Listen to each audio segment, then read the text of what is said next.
नमस्कार, स्वागत है आपका फेडरल देश में। मैं हूं नीलू व्यास। इस समय दिल्ली में पानी को लेकर हाहाकार मचा हुआ है।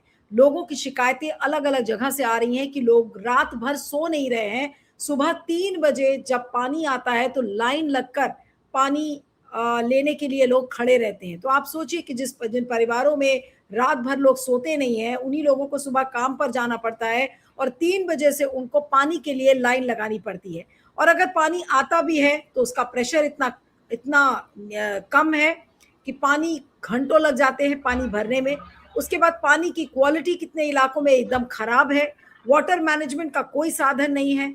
आखिर सरकार कर क्या रही है? दिल्ली में तो बीजेपी की सरकार है और इसके पहले आम आदमी पार्टी की सरकार थी, लेकिन ये जो पानी की क्राइसिस है, पानी का जो इस समय अभाव है, आज इसको सॉल्व क्यों नहीं कर पा रही है सरकार? क्या इसके लिए कोई लॉन्ग टर्म मैनेजमेंट प्लान है ही नहीं? इसी तरह से हर गर्मी में लोग रोते रहेंगे और इसी तरह से हाहाकार मचता रहेगा। आज इसी पर हम चर्चा करेंगे। हमारे साथ गुरदीप दत्ता हैं, जो कि आम आदमी पार्टी के प्रवक्ता हैं। आपका स्वागत है। प्रबल प्रताप शाही, कांग्रेस के प्रवक्ता, हमारे साथ हैं। आपका स्वागत है। और हमारे साथ महेश जी हैं, जो कि एक RWA जो रेजिडेंट वेलफेयर एसोसिएशन है उसको एड्रेस करते हैं। और आप सभी का स्वागत है। और मैं चर्चा महेश जी से शुरू करूंगी कि महेश जी, इस समय पानी की क्या किल्लत है? आप जिस एरिया को रिप्रेजेंट करते हैं, आखिर किस तरीके का हाहाकार पानी को लेकर मचा हुआ है? जी। पानी को लेकर जी बहुत गंभीर विषय है और हमारी RWA टीम लगातार प्रयास कर रही है गंदे पानी को लेकर। लगातार देखा जा रहा है कि एक तो किस एरिया 48 में है? घंटे में पानी मिलता है। आप किस बेगमपुर एरिया वार्ड में है नंबर सर? 27। अच्छा, ओके। Begampur ward number 27। जी, बोलिए दिल्ली बोलिए। का बेगमपुर वार्ड नंबर 27। और ये अपोजिट रोहिणी सेक्टर 22 में भी यही स्थिति है, जो कि DDA के फ्लैट्स है। यहाँ पर 48 घंटे में पानी मुहैया कराया जा रहा है जनता को। और ये जो कॉलोनी में जगह जगह पाइप लीक है, जगह जगह गंदा पानी आ रहा है। कितनी एक एक साल हो जाता है कंप्लेंट करे हुए, पर कोई समाधान नहीं होता है क्षेत्र में। शासन प्रशासन गायब है। ट्विटर के माध्यम से कंप्लेंट करा रहे हैं, ईमेल के माध्यम से कंप्लेंट करा रहे हैं, CM साहिबा को भी टैग कर रहे हैं लगातार, पर कोई एक्शन नहीं हो रहा है। आप ये कह रहे हैं कि साल साल भर से कंप्लेंट पेंडिंग है, लेकिन किसी ने बिल्कुल। उस कंप्लेंट की कॉग्निसेंस नहीं ली। लेकिन उसका कारण क्या है? क्या जब आप कंप्लेंट लिखाने के लिए जाते हैं तो आपको वहां कोई मिलता नहीं है, या कोई अटेंड करने के लिए तैयार नहीं है, कोई उसकी गंभीरता नहीं समझता? जी। उस ये कंप्लेंट को लेटर रिसीव कर लेते हैं, रिसीविंग दे देते हैं। रिसीविंग तो ऐसे दे दिया जैसे नेक्स्ट नेक्स्ट सप्ताह के अंदर ही काम हो जाएगा, पर साल साल भर निकल जाते हैं, कोई काम नहीं हो रहा है। पिछले एक साल में हमें बहुत मुसीबतों का सामना करना पड़ रहा है। नाला का गंदा पानी, 1 घंटा जो हमारा जो गंदा पानी आ रहा है, पानी वेस्ट हो रहा है। दिल्ली का सारा पानी, जो सारी कॉलोनियाज है और ये जो DDA के फ्लैट्स हैं, सब जगह पानी 1 घंटा हमें वेस्ट करना पड़ता है। आखिरकार क्यों? जो हम कहते हैं पानी की कमी है, पानी की कमी कहाँ से पूरी होगी जब 1 घंटा मोटर चला के वेस्ट करना पड़ेगा? हमारा बिजली बिल भी वेस्ट हो रहा है। हमें कहीं ना कहीं बिजली बिल पे भी टारगेट किया जा रहा है। हम इस सरकार को लाए हैं तो कुछ बदलाव चाहिए था। 1 वर्ष का ये ढोंग जो कर रहे हैं नेता, ये सरासर चलेगा नहीं। जो हमारे नाले का पानी जमुना जी में जाता है और जमुना जी का गंदा पानी पी के दिखा रहे हैं, सरासर गलत है सब। ठीक है। ये पानी की जो क्राइसिस है, ये अपने आप में बहुत गंभीर है। मैं अब गुरदीप दत्ता जी के पास आती हूँ कि गुरदीप जी, आप ही की सरकार थी आम आदमी पार्टी की, जिसको बीजेपी ने हराया और तमाम उस समय आरोप लगते थे। लेकिन आज क्या हुआ? बीजेपी क्यों नहीं हैंडल कर पा रही है और आप लोग इस मुद्दे को किस तरह से उठा रहे हैं? नमस्कार सभी साथियों को। साथियों, आप देख रहे हैं कि जो 14 साल पहले जो टैंकर माफियाओं का रास्ता वो दोबारा दिल्ली में आ गया है। ये जानबूझकर भारतीय जनता पार्टी की सरकार ये जानबूझकर आर्टिफिशियल शॉर्टेज करवाती है जगह जगह एरिया में, ताकि कॉलोनियों में दोबारा से टैंकर माफियाओं का राज आ सके। और जो टैंकर माफिया, आपको पता है, गली गली में टैंकरों की व्यवस्था की जा रही है। आखिर जो केजरीवाल सरकार ने 12 साल में बुनियादी ढांचे का जो ढांचा खड़ा किया था, जो 20,000 लीटर हर घर में पानी मुफ्त कराया जा रहा था, आज बेगमपुर में, जो ऐसे महेश जी ने बताया, बेगमपुर जैसे एरिया में भी पानी की किल्लत है, तो रोहिणी सेक्टर 5, 6, 11 हर जगह पानी की किल्लत है। सुबह सुबह RWA के ग्रुप में सिर्फ यही बातें होती है कि पानी की मोटर कब चलाएं, कि पानी आया या नहीं आया। और कोई विकास की बातें नहीं हो रही। सिर्फ सबका ध्यान यही है कि पानी की टंकी किसी तरीके से भर सके, ताकि वो अपने घर में जो ऑफिस जाने वाले व्यक्ति हैं वो ऑफिस जा सके। तो पूरी दिल्ली में एक तरीके से ध्वस्त हो चुकी है। चाहे मोहल्ला क्लिनिक की बात हो, जगह जगह जो मोहल्ला क्लिनिक खोल रखे थे केजरीवाल सरकार ने, उनको इस सरकार ने बंद करने का काम किया है। और जो पाइपलाइन थी, उस पाइपलाइन जो पानी जा रहा था, उस पाइपलाइन को ये दोबारा से तोड़ रहे हैं, कई जगह सड़कें खोद रहे हैं, लेकिन कोई काम नहीं हो रहा। सिर्फ दिखावे का काम कर रही है ये सरकार, ये जो रेखा गुप्ता की सरकार है, लेकिन जमीनी स्तर पे कोई काम नहीं हो रहा। और जो बचा कुचा जो काम करा भी था जो केजरीवाल सरकार ने 12 साल में, जो हर घर में पानी का मुहैया कराना, सीवर मुहैया कराना, उसको भी अब ये सही तरीके से नहीं चला पा रहे। तो यही कारण है कि दिल्ली की जनता दोबारा से केजरीवाल को याद करने लगी है। 1 साल के अंदर हर व्यक्ति ये चाहता है कि इससे अच्छा तो केजरीवाल सरकार बात केजरीवाल या फिर बीजेपी की हम क्यों करें। हम ये पूछ रहे हैं कि ये जो long term water management plan है, इसको लेकर कोई भी सरकार क्यों नहीं सीरियस होती। ठीक है, आप लोगों ने टैंकर माफियों को कर्टेल किया जब आपकी सरकार थी, लेकिन आपने ये नहीं इंश्योर किया कि वाटर मैनेजमेंट जो सिस्टम्स है वो हमारे सुधर जाए। जो हमारा वाटर इंफ्रास्ट्रक्चर है वो कितना पुराना हो गया है। आप गली गली में जाएंगे, वहां पे पाइप्स कब से बदले नहीं गए हैं यही नहीं पता। ये सब जो लॉन्ग टर्म जो इन्वेस्टमेंट होता है वाटर मैनेजमेंट का, ये ना आपकी सरकार कर पाई और ना आप बीजेपी की। तो छोड़ ही दीजिए, आप देख ही रहे क्या हो रहा है। जितनी पाइपलाइन का पूरी दिल्ली में अगर बिछाने का काम केजरीवाल सरकार के अंतर्गत हुआ, उतना किसी सरकार के अंतर्गत नहीं हुआ। आपने देखा कि पानी की पाइपलाइन के साथ साथ सीवेज की पाइपलाइन, जो जैसे विजय विहार जैसी कॉलोनियां, बेगमपुर जैसी कॉलोनियां, अनधिकृत कॉलोनियां, जो जितना काम केजरीवाल सरकार ने वहां फंड के रूप में दिया, उतना आज तक किसी सरकार ने दिया ना। शीला दीक्षित की सरकार में हुआ, ना केंद्र में बैठी हुई सरकार ने दिया, ना ही रेखा गुप्ता की सरकार ने दिया। मैं शाही साहब के पास आती हूँ कि शाही साहब, ये जो पानी को लेकर ऐसी त्राही मची हुई है, जिस भी कोने से दिल्ली के आप बात करिए लोगों से, तो जो लोअर मिडिल क्लास है और जो पानी के टैंकर्स पर जो निर्भर है, वो उनके फैमिली से लोग 3-3 बजे जगकर और पानी लाइन में लगाकर खड़े होते हैं। जो पानी मिलता है वो भी एकदम सड़े क्वालिटी का। आखिर माजरा क्या है? ये प्रॉब्लम क्यों नहीं हल कर पा रही है सरकार? देखिए, पहले तो सरकारों की अपनी जो एक राजनीतिक जो विल पावर होती है, इच्छा शक्ति इसे कहते हैं, वो राजनीतिक इच्छा शक्ति में, और ये मौजूदा सरकार हो या इसकी पूर्ववर्ती सरकार हो, इच्छा शक्ति में कमी होने के कारण ये सब चीजें हो पाई। आर्टिकल 19 के हिसाब से सबको जीने का अधिकार है, पानी पीने का अधिकार है। और अगर मैंने देखा है हाल गर्मियों के सीजन में 2014 की 13 की 14 और 15 की बात बता रहा हूँ, उस समय से और अभी तक मैंने देखा नहीं परिवर्तन होते। हर जगह दावा है कि पाइपलाइन बिछ गई है, पानी आ रहा है, लेकिन मैंने देखा है कि तमाम वो इलाके हैं, ये आपका अम्बेडकर नगर का इलाका है, उधर पानियों के टैंकर्स आते हैं और अभी भी आते हैं। ओखला के कई इलाके हैं जो कि पे वहाँ पे टैंकर्स आते हैं। जबकि जब हम राष्ट्रीय राजधानी दिल्ली क्षेत्र में अगर हम जो है पाइप से पानी नहीं दे पा रहे हैं, तो हम कहाँ पे हम आशा करें। और नरेंद्र मोदी कहते हैं जल शक्ति मिशन उन्होंने चलाया हुआ, हर घर नल योजना के थ्रू पानी देना। और उस समय अगर राष्ट्रीय राजधानी क्षेत्र में पानी नहीं आ रहा है, तब तो ये बड़ी दुर्भाग्यपूर्ण स्थिति है। और मौजूदा समय में केंद्र में सरकार भी भाजपा की है, नरेंद्र मोदी नीति सरकार है।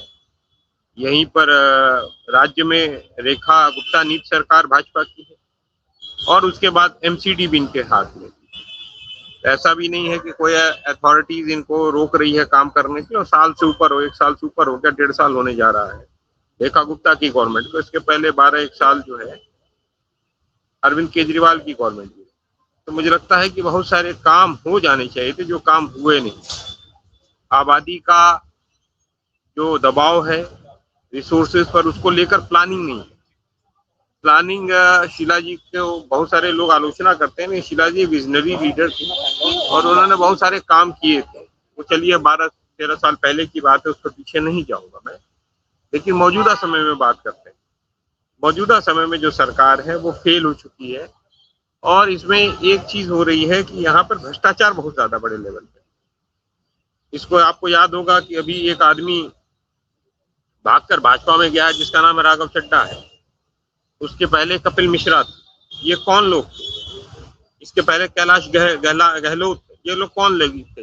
ये तीनों के तीनों जल निगम जो है, दिल्ली जल निगम, उसके ये उपाध्यक्ष हुआ करते थे। अध्यक्ष उसमें अरविंद केजरीवाल होते थे और हजारों करोड़ का उसमें वैरा नहरा हुआ है। और उस समय इन लोगों पर भ्रष्टाचार के आरोप थे।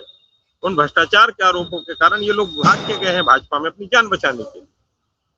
अरविंद केजरीवाल पर भी तमाम तरह के सवाल उठे थे उस समय।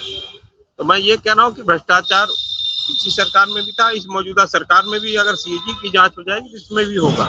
जहाँ तक टैंकर माफिया का गुरदीप छोटा भाई है, गुरदीप ने बताया है, बहुत सारी बातें उसने बता दी हैं। इसकी वाकपटुता का मैं कायल हूँ। चुनाव में इसने बड़ी मदद की थी हमारी, जब चुनाव हम लोग लड़ रहे थे। धारा प्रवाह बोलता है और अपने पार्टी का तो एकदम मैनिफेस्टो और अपनी बात को कंठस्थ किया रहता है। तो ये धारा प्रवाह बोलता है, ठीक है, नौजवान है, अभी और सीखेगा, गंभीरता है इसके अंदर, काम करेगा अभी। तो मैं ये कहना चाह रहा हूँ कि इस समय स्थिति ये है कि इच्छा शक्ति बहुत ज्यादा कम। मतलब आप ये बताइए कि पानी नहीं मिल रहा है और सीएम सोई हुई है। पानी नहीं मिल रहा है, नरेंद्र मोदी बड़े बड़े भाषण दे रहे हैं। जल, अच्छा अगर आप अब डाटा निकाल लीजिए कि नल से जल कितने घर में पहुंच गया, तो करीब करीब 90% घरों पर अभी अपनी वेबसाइट बताने लगेगी। अब पिछली बार आपने ही एक दूसरे चैनल पर आपने खुद ही बताया था कि संघ वाले बता रहे हैं कि 1 लीटर पानी में कैसे नहाया जाए, कैसे खाना नहाया जाए और कैसे धोया जाए। तो ये सब स्थितियां तो बताई जा रही है। तो गुरदीप दत्ता से भी कह रहा हूँ कि भाई देखना, संघ वालों से पूछ लो कि 1 लीटर पानी में कैसे तुम भी नहाओगे। महेश कुमार जी को भी बता दो, तुम लोग थोड़ा मोड़ा चिट्ठी भी लिखते रहते हो जो ये दिक्कत है, नहीं ये जो दिक्कत है इतनी गंभीर है कि अब मैं महेश कुमार जी के पास आती हूँ कि महेश जी इस समय ये भी नीलू जी एक और चीज मैं बता दे रहा हूँ। इस समय मौजूदा सरकार हरियाणा में भाजपा की है, तो ये भी नहीं है कि हथनी कुंड से पानी नहीं मिलेगा। हथनी कुंड से भाजपा को पानी भी मिल जाएगा। पहले तो दोनों लड़ाई लड़ते थे, वो कहता था पानी नहीं आ रहा, ये कह रहा पानी दे दिया है। अब तो दोनों सरकारें एक है ना, अब तो भाजपा की दोनों सरकारें हैं। भाजपा राजस्थान हरियाणा में भी है और भाजपा जो है वो यहाँ पे है। और उत्तर प्रदेश से भी पानी दिल्ली में आता है। 2 जगह से पानी आता है। एक आता है हरियाणा से हथनी कुंड का यमुना का पानी आता है, एक उत्तर प्रदेश से पानी आता है गंगा जल, जो पूरा जो है सप्लाई होता है पूरे पूर्वी जो भाग है दिल्ली का, उससे लेकर और कुछ सेंट्रल तक। कुछ जगहों पर पूर्वी तो पूरा जो है गंगा जल वो उत्तर प्रदेश से आता है। वहाँ पूर्वी दिल्ली में भी स्थितियां बहुत खराब है। वहाँ भी पानी एक एक दिन रुक कर आ रहा है, प्रेशर बहुत कम है, पानी नहीं आता है। 2 टाइम पानी आता है तो 1 टाइम पानी आता है। स्थितियां ये है। और दक्षिण दिल्ली में तो स्थिति ऐसी है, दक्षिण दिल्ली की स्थिति ऐसी है कि वहाँ पर मुझे जो जानकारी है, वॉशरूम जाने के लिए लोग जो है कंटेनर में 20 लीटर कंटेनर में पानी लेकर जाते हैं। ये अभी नहीं, ये मतलब ये स्थिति हो गई मौजूदा समय। और महिलाएं हैं, सबसे ज्यादा कामकाजी महिलाएं जो झाड़ू पोछा लगाती हैं, घरों में जाती हैं काम करने, वो सोचिए कैसे अपने बच्चों को खाना खिला रही हैं, कैसे वो अपने दैनिक कार्यों को कर रही हैं और घर का भी, परिवार का 20 लीटर पानी लेकर खरीद के जाते। टैंकर माफिया भी उनको पानी बहुत मुश्किल से देता है। तो ये स्थिति हो गई है, बहुत भयावह स्थिति है दिल्ली में। मतलब इतनी भयावह स्थिति कहीं नहीं हो सकती। अब ये भी नहीं कह सकते कि जो हथनी कुंड से पानी नहीं आ रहा, हथनी कुंड भी है इनके पास, हथनी कुंड से पानी छोड़ो, दिल्ली में आए पानी, और उत्तर प्रदेश से भी पानी मांगो, ज्यादा पानी ले लो।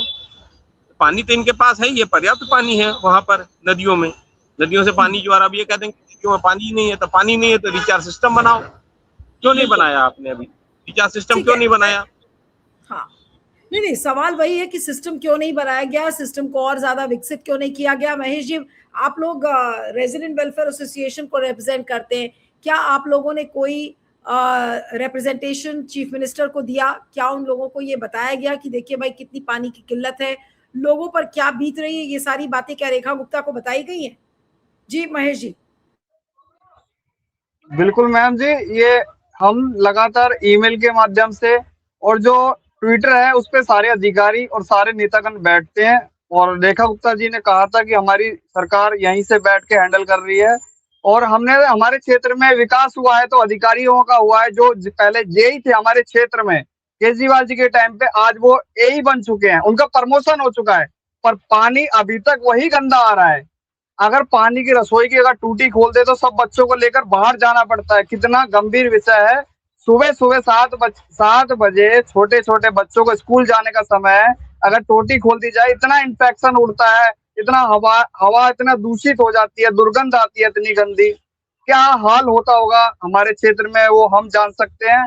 पर यहाँ समस्या जो की तो हो चुकी है। अधिकारियों का प्रमोशन हो गया, बहुत बड़ी बात है, अधिकारी का प्रमोशन हो गया, पर समस्या जो की तो बनी हुई है। गुरदीप जी, आप लोग क्या कर रहे हैं? क्या पानी को लेकर कोई प्रोटेस्ट वगैरह आप लोगों ने प्लान किया है? किस तरीके से बातें सरकार तक पहुंचाई जा रही हैं? मुझे लगता है कि पानी कोई सियासी मुद्दा नहीं है, ये तो एक जीने का अधिकार है। और अगर रोहिणी के लोग, सारे लोग, पूरी दिल्ली के लोग मिलकर टैक्स देते हैं सरकार को, लेकिन ये सरकार हमारे को दे क्या रही है? एक तरफ गंदा पानी दे रही है।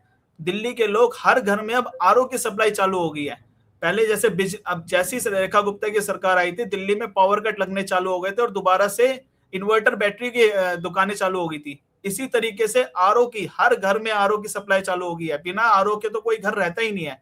तो गंदा, एक तरफ ये दिल्ली की सरकार, रेखा गुप्ता सरकार गंदा पानी दे रही है, और दूसरी तरफ अगर कभी पानी 2 दिन बाद आ भी रहा है तो पानी की सप्लाई, पानी का प्रेशर इतना लो है कि वो दूसरी तीसरी मंजिल तक जाता ही नहीं, पहली मंजिल तक ही उसके पानी के प्रेशर की सप्लाई इतनी लो होती है। तो हम जो लोग मांग कर रहे हैं कि भाई, हम चाहते हैं कि भाई जिस तरीके से केजरीवाल जी ने 12 साल तक दिल्ली चलाई है, उन्हीं को ही अगर एक तरीके से उन्हीं से ही पूछ ले कि कैसे आपने 12 साल तक केंद्र की सत्ता से लड़ते हुए, हरियाणा में दूसरी सरकार होते हुए, फिर भी केजरीवाल जी ने कभी ये नहीं बोला कि मेरे पास पानी नहीं है, या फिर पानी भाप बन के उड़ जाता है। ये तो एक ऐसी मुख्यमंत्री चुन के आई है जो एक नई टेक्नोलॉजी बता रही है कि पानी भाप उड़ के उड़ जाता है। सिर्फ दिल्ली का पानी भाप बन के उड़ जाता है, बाकी और पूरे दुनिया का पानी कहीं और भाप बन के नहीं उड़ता। तो एक नई तरीके से इन्वेंशन, रोज रोज नई इन्वेंशन करती है रेखा गुप्ता की सरकार। हम चाहते हैं कि दिल्ली के लोग जो जितना टैक्स देते हैं, हर घर को एक साफ स्वच्छ पानी कर दिया जाए। उसके लिए हम जगह जगह लोगों से, आरडब्ल्यू से मिल रहे हैं, और अगर जब इनके नुमाइंदों के पास जाते हैं तो कोई भी जवाबदेही इनके तय नहीं है, कोई किसी के पास जवाब ही नहीं है, ना एक्शन इंजीनियर के पास है। हमारे एरिया में पूरी विधानसभा में सिर्फ एक इंजीनियर है। अब एक इंजीनियर मिलके कहां देख लेगा मैम? कोई इंजीनियर की भर्ती नहीं कर रहे, नई एक्शन इंजीनियर की भर्ती नहीं कर रहे। जो रिटायर हो रहा है उसके बाद उनको नई भर्ती करनी चाहिए। और अगर आप देख ही रहे बड़े एरिया में, आप जैसे बता रहे हैं कि इतने बड़े एरिया में सिर्फ एक इंजीनियर है, तो क्या ये चीजें रेखा गुप्ता को दिख नहीं रही हैं, या फिर उनको किसी ने बताया नहीं है, और या फिर उन्होंने आंखों में पट्टी बांध ली है कि ठीक है भाई, ये हर साल एक ऐसा क्राइसिस आता है, बस किसी तरीके से हम लीपापोती करके और ये बात खत्म हो जाएगी, फिर तो गर्मी चली जाएगी। मैम, ये जमीन से जुड़े हुए लोग नहीं है, ये सिर्फ हवाई वाली बातें करते हैं। इनको ये नहीं पता कि दिल्ली की जनता ने जो इनको चुन के भेजा है, जो इन्होंने वादे कर रखे थे, इन्होंने बहुत बड़े बड़े वादे कर दिए थे कि हर महिला को 2500 रुपए देंगे। आज कहाँ है वो वादे? एक भी वादा इन्होंने पूरा नहीं कर रखा। नरेंद्र मोदी जी ने खुद बोला था, देश के प्रधानमंत्री ने, कि महिला अंतर्राष्ट्रीय दिवस पे 8 मार्च को हर महिला के खाते में 2500 रुपए आएंगे। तो देश का प्रधानमंत्री अगर झूठ बोल सकता है तो ये तो सिर्फ मुख्यमंत्री है। इन्होंने बोला था कि भाई दिल्ली में जो पुरानी जो सरकारी सुविधाएं हैं, जैसे मोहल्ला क्लिनिक हैं और सारी सुविधाएं, वो सुचारू रूप से चालू रहेंगी। लेकिन अपने क्षेत्र की बात बता दूं, सेक्टर 5, 6, 11, 16, 17 सब जगह के मोहल्ला क्लिनिक बंद कर दिए गए हैं। अंबेडकर अस्पताल, जो रोहिणी में एकमात्र अस्पताल है जो सरकारी सुविधाएं देता है, वहां पे केमिस्ट की दुकान गेट नंबर 1 पे खोल दी गई है। ये काम कर रही है रेखा गुप्ता की सरकार। और एक पानी, जो बेसिक सुविधाएं हैं, जो एक पानी, मेरे को लगता है पानी के मुद्दे पे सियासी इसलिए नहीं होना चाहिए कि पानी एक जीने का अधिकार है, वो हर एक सरकार की प्रथम जिम्मेदारी होनी चाहिए। लेकिन प्रथम जिम्मेदारी होने के नाते ये उस पर भी विफल हो रहे हैं। तो हम सारे लोग इकट्ठे हो रहे हैं कि भाई अब आने वाले तरीके से किस तरीके से हम इस सरकार को निपटे, क्योंकि इस सरकार ने जितना ज्यादा 1 साल में आक्रोश पैदा कर दिया है, वो सारे लोग यहाँ पे आरडब्ल्यू के माध्यम से सारी पार्टियां मिलके इकट्ठा हो रही है। ठीक है, मैं अब शाही साहब से कहूंगी कि अंतिम कमेंट करें इस पूरे पानी की क्राइसिस पे। क्या कहेंगे शाही साहब जी? ठीक है, संकट तो बहुत बड़ा है, संकट बहुत गंभीर। अभी ये सरकार कहने लगे बारिश हुआ नहीं, पानी कहाँ से लाए?